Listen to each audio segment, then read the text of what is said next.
قاسية وهمتي صحراوية، وأنا بالبلدية تعرفوني باللبسة الأطلسية وباللهجة السوسية، إلا جيتو الشرق تلقاوني بالبلوزة الوجدية.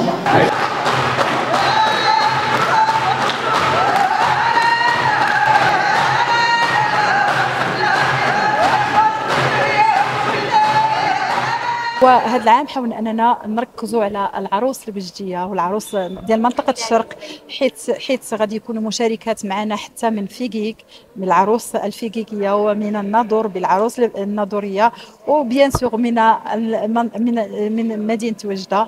وغادي تشوفوا واحد التشكيله جميله من اخر صيحات ديال البلوزه ان شاء الله في اليوم الاخير ديال المهرجان. وغادي تشوفوا كذلك الطقوس بحذافيرها ديال الدفوع الوجدي اللي كان معروف في المنطقه الشرقيه عامه، وزعما بغينا نرجعوا ديك الرونق ديالو.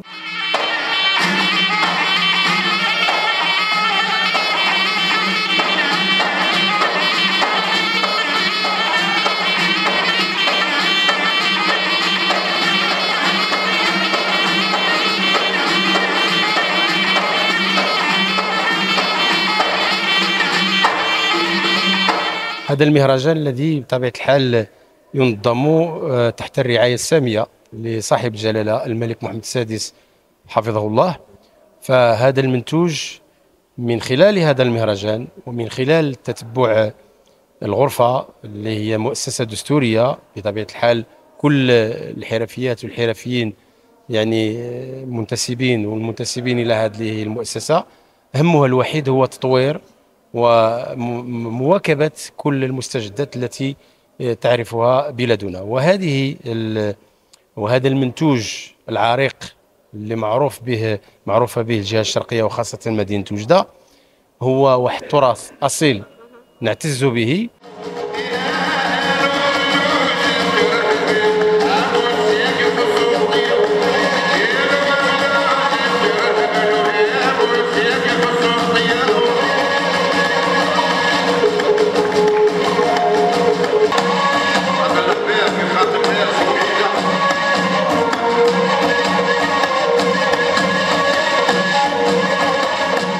البلوزة جزء من تاريخ مدينة وجدة، هي البلوزة التي كانت ترتديها الجدات الأمهات ونرتديها نحن. لذلك هذا المهرجان يعتبر يعني جد مهم، لأنه يساهم في كون الموروث الثقافي يعتبر رافعة للتنمية.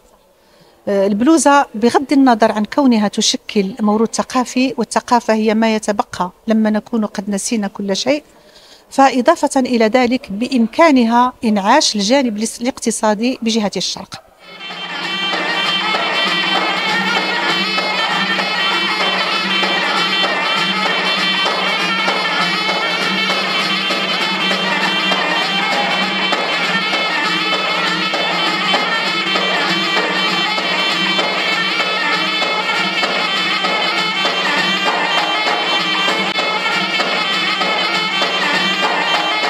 عبارة عن قماش مطرز مرصع بالأحجار الملونة تبدع الفنان بتشكيله وثقافته، تصنع منه الهدى الأدبية والتحف الزاهية.